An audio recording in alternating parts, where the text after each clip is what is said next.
I work at Google, I work at Canva, I work at such and such a company. What is their perception about what it's like to work there? That's what that brand recognition is. Times are tough. Their company has their back. Their leaders have their back. Their teammates have their back. Then I think that's where you can really start to make really advancements into building a strong culture, empowering us to take our skills and be a force for good in our community. So whether that's volunteering days or partnering with charities with high impact collaboration. So the easiest way to assess how good someone is for a role is looking at their current job title and the current company. And that's kind of the easy yes or no fact. He should sweep streets so well that all the hosts of heaven and earth will pause and say, here lived a great street sweeper who did his job well.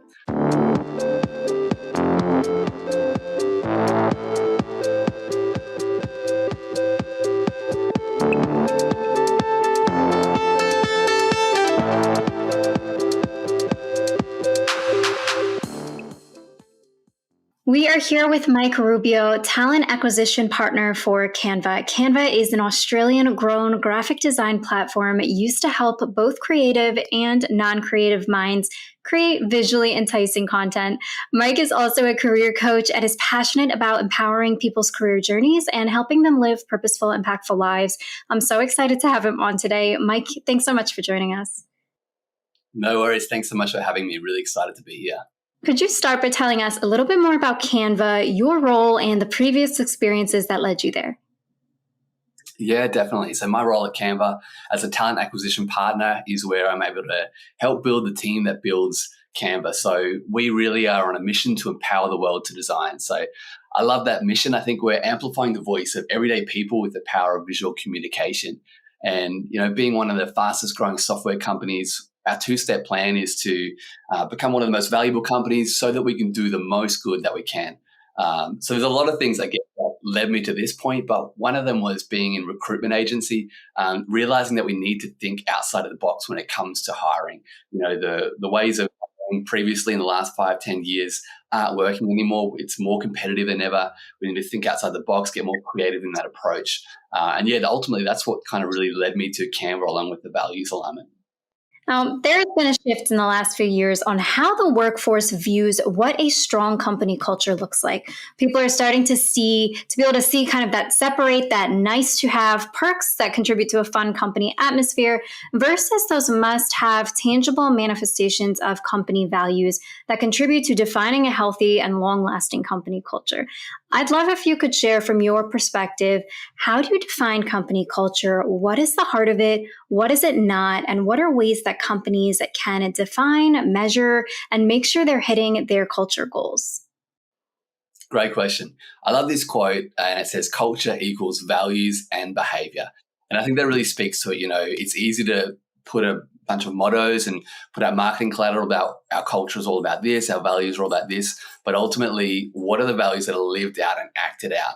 What are we measuring as a team, as a company? What are people getting held accountable to? Is it more about profits and performance, or are people getting held accountable to living out their values, acting in ways in the business world that lines up with those values? And when it comes to kind of defining staff culture and what really standout culture is, I was really thinking about Maslow's hierarchy of needs and kind of equating it to that pyramid of needs. And I think where a lot of people, a lot of teams and companies spend so much time and effort is the base level of Maslow's hierarchy of needs is all about physiological needs, things like air, shelter, food, and water. A lot of companies really invest heavily financially into office space, food, beverages, drinks. And really that doesn't equal good staff culture. It can be a good tool that you can use to help that. But if you kind of go up one level in that pyramid, he talks about safety needs. And I think about in staff culture, psychological safety is a really key pillar, foundational building block. You can't have a good culture without psychological safety. So if your team are fearing being publicly torn down for making a mistake, or if they're worried about their teammates stabbing them in the back to climb that corporate ladder, it's impossible to have good staff culture. Then on the flip side, if you build psychological safety into your teams and they know even when times are tough, their company has their back, their leaders have their back, their teammates have their back, then I think that's where you can really start to make really advancements into building a strong culture. And I think the next kind of level up in that pyramid is love and belonging. So if you really want to create an amazing staff culture, this is where you can really stand out. And the question I'd be asking yourself is, do your team feel like they really belong? Do they feel welcome and accepted and really part of the team? Do they have that kind of human connection? Or is it, when you're jumping on your Zoom calls or your whatever it is, whether it's meeting in person or meeting remotely, is it all about work? Is it all about the bottom line and KPIs? Or are you still creating time for that human connection? And, today's world of work with such a distributed global workforce, it is harder to have those human connections, build those relationships. So I think that's something that we need intentionality around. And then right at the pointy end of the pyramid, Maslow's hierarchy of needs talks about esteem. And I think this is where, again, you can stand out. So do your team feel respected? Does it feel like craft is taken seriously? And are they being recognized for their contributions and their effort? Are their team being celebrated? I love in Australia, we recently had some news about one of our world famous swimming coaches, Dean Boxall, and he just throws these ridiculous celebrations when his athletes win a gold medal or when they break a world record. And it's gone kind of viral, but he's the best example of celebrating his team's wins. I hate sport, I hate swimming, but I would be swimming with him cheering me on. And then I think the last kind of the top of that pyramid is self-actualization. And the question I'm asking around here is, do your team feel empowered to be their best self at work? Is there an opportunity for career growth? Can they work on projects outside of the normal work to expand their breadth? And are their strengths really being fully utilized? So I think if you were to evaluate how is our staff culture, how is our company culture in those kind of levels, we can kind of get that baseline foundational pillars set in stone and then work on those really key moments where you can create that outstanding staff culture experiences within the team. Now, I've seen at Canva that you guys are super open, driven, and accountable in terms of the values you uphold. Let's dive a little deeper into that. Unpack for us the values Canva upholds as a company and what you guys are doing to make sure that these values are resonating with and perpetuating throughout the company. Yeah, I love that. We've got really strong reliance on our values for sure. They are be a force for good, pursue excellence, be a good human, make complex things simple, and set crazy big goals and make them happen. I think a lot of those values would resonate with a lot of different companies. What I think really stands out for me, once joined Canva and seeing how things operate, is the value to be a force for good. I think that kind of and empower others, that kind of encapsulates so much of what we're trying to do as a company. Obviously, there's the business side of things, there's a product side and software and all of that. But all of this really is a driver for us to be a force for good, to empower the world, to design and to make the world a better place. So what I've loved seeing joining Canva is seeing how this is really led from our founders, really led from the top down. And we see this kind of regularly, these big displays of investing in charities and startups, investing with our product and giving away so much value in our premium product for free to education, to charities, for non-for-profits, for people that really are on the ground doing the work that needs to be done to make the world a better place. We really want to empower them in doing that. We're not trying to make profit from those kind of situations either. I've seen again and again, our leaders set by example, but also empower us to do that. So just simple things like empowering us to take our skills and be a force for good in our community. So whether that's volunteering days or partnering with charities with high impact collaborations. So yeah, I think that's really what sets our values apart, I think. Next, I want to move into employer branding. I think in some ways this has become a little bit of a buzzword, but I do believe that understanding the heart of it really, really matters. So I'd love if you could dive into defining what employer brand means to you and what are the building blocks for creating a strong one. Yeah, great question. I think it's so important too. From a recruitment point of view, especially, I've seen how much of a difference having a strong employer brand makes. So when it comes to defining employer brand, I'd say simply it's kind of what people's perception is of what it's like to work at a company. So if you said to someone, I work at Google, or I work at Canva, or I work at such and such a company, what is their perception about what it's like to work there? That's what that brand recognition is. But I think what apart from that is the perception that people have, having a strong employer brand is all about authenticity. So, as companies get larger and they get bigger budgets, it can be very easy to splash a good budget at a marketing agency and create something that looks really slick, got happy smiling faces on it. But people can see through inauthenticity. And I think building a strong employer brand needs to be about having authenticity as key. Some of the building blocks to creating a strong employer brand are putting the candidate at the heart of the story. So not just about showing how good you are, how good your company is, but kind of weaving the person who's reading about your company. How can they be weaved into the story themselves? So I think building things like behind the scenes stories are so important. What are the people really saying? Not just the marketing actors or anything like that. Like, what's the behind the scenes story? I want to see the nitty gritty. I want to see the handheld video of someone being interviewed that's not professionally published, because then I feel like I'm getting a real sense of the authentic story there. I love that, taking people as close to the in-person experience as possible. So now, after a company spends time investing in defining their building blocks and the fundamentals of their employer brand, what do you think are the most effective platforms for companies to utilize and get across their employer brand? And how should they be utilizing these platforms?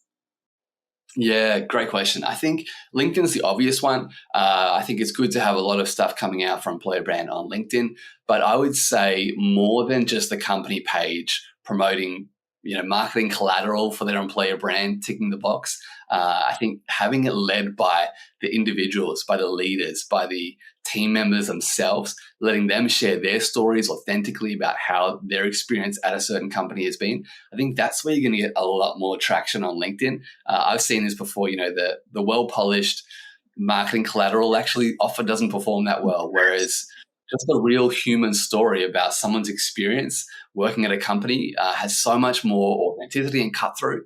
I think the question to ask yourself is, people want to know, how will I feel working there? Will I belong? Will I be able to have impact? Will my work be connected to purpose and meaning? So in terms of, different places and different platforms and different content, definitely video is key.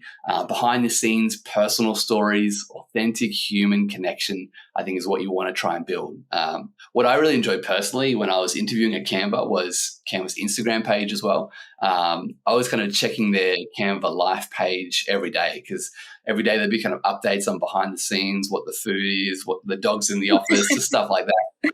For me, that really helped me get really excited through the interview process and think about what it's going to be actually like to work at a company like that. But I think it's good to think outside the box of just your social media. That's definitely one key avenue. But if I was thinking about a full employer brand strategy, I'll be looking at activating an ambassador program with our current team members, looking at alumni programs, and then events, webinars, and different sponsorship events as well to build that employer brand. Switching gears a little bit, you have been on both the agency side of recruitment and now the in-house side of it. From all your experiences in talent acquisition, what mindsets do you believe are most important for both recruiters and hiring managers to hold when filling open roles? Yeah, I think important mindsets to hold. I'd maybe be challenging some of the perception around bias of backgrounds when it comes to recruiting for certain roles, and starting to evaluate key skills and how those skills can be transferable across. So I've seen some candidates come from kind of your exact typical predicted career path and come into a role and actually do really poorly in a role. And then I've seen other people come from completely left field, the wrong industry, the wrong kind of role title previously, but they've got the right skills and they've got the right attitude and they've done amazingly in a role. This can be hard because, typically recruiters, the easiest way to assess how good someone is for a role is looking at their current job title and the current company. And that's kind of the easy yes or no factor. But I think if we get a level deeper and look at, what are the skills that are actually needed? What are the attitudes that we need? What kind of mentality does someone need to come to be able to succeed in this team? And then definitely challenging the perception and mindset around value add rather than culture add or culture fit, sorry. So, it's something that I think everyone's kind of seen that shift of, people hiring only to have the same kind of culture. We want someone to be a good culture fit. I think we're done with those days. We want to build diverse teams. We want people to add to the value, add to the culture that we have in that team already. Now, at Solvable, we're all about understanding what drives purpose and meaning for people at work. For us, that's super important to be able to understand this. So we're able to create that company candidate fit that promotes the growth and longevity. I know that you're a strong proponent of purposeful career decision making. So what is your advice on finding purpose and meaning at work? How do people need to look at work to make sure they're seeing it as more than just a means to an end? Yeah, I love the way you phrase it. How do people see work? How do they envision? I think that's so important. For me, I remember my first job out of high school, I worked at a pizza shop and I was spending, 4 to 5 hours a day making dough. And it was kind of like a graveyard shift. There was no one else in the office. There was no customers, no other staff members. I couldn't have music. It was literally just me and these big chunks of dough that I was rolling, mixing, eating. And it was kind of crushing my soul a little bit. It's like, I left high school with so much ambition and passion. And now I'm just making dough for, but it wasn't until I overheard this conversation with a little family, and the dad whispers to the kid that we're having pizza for dinner, and I heard the squeal of excitement from the little kid that they're having pizza party for dinner. I realized the impact that I'm having, I can't see necessarily directly, but it's creating a space for your exhausted dad and mum to have a fantastic Friday movie night with their family, to create these beautiful family memories where they don't have to slave away in the kitchen. They don't have to clean up. They can just kick back with their family and have some quality time. So for me, I was able to tie that kind of end user impact that I was having to making dough. So while it was a really monotonous job, it was still having an important impact in other people's lives. And I think about this flower guy, when we talk about monotonous jobs and finding purpose and meaning, I don't know if it's the same in the US, but I often drive past people selling flowers and feel quite sorry for them. They're on the side of the road. It seems quite boring just watching hundreds of cars go past.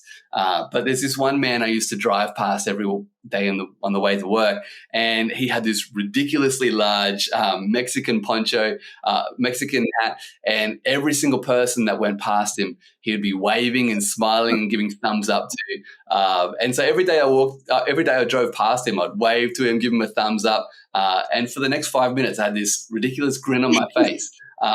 I never bought flowers from him. I was never one of his customers. He made an impact in my day in such a simple way. So I think sometimes it's not always about changing companies or changing career goals. I think to find purpose in your work, you can find purpose wherever you are and whatever you're doing if you link your work to the end user and then to excellence as well. And I'll kind of finish this answer with a quote from Martin Luther King Jr. that I love.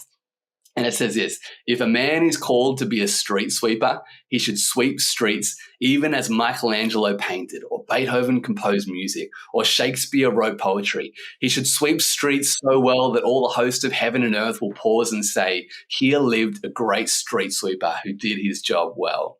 I love that quote. So I think that kind of answers that question from my point of view. Oh, goodness, Mike, I love that response so much. Last question for you. What drives purpose, meaning, and satisfaction for you at Canva?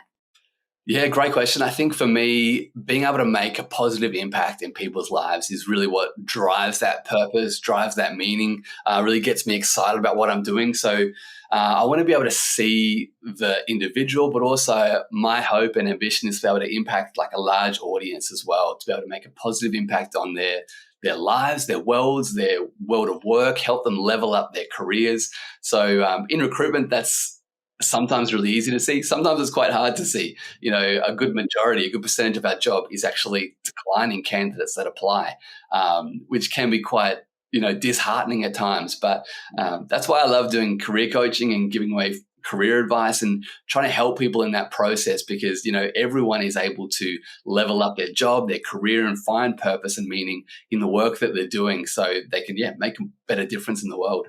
Mike, thank you so much for being on with us today. If you guys don't already, make sure you check out Mike's LinkedIn page. He has a lot of great advice, content on navigating through your career journey. Thank you all for listening to Architects of Contemporary Hiring.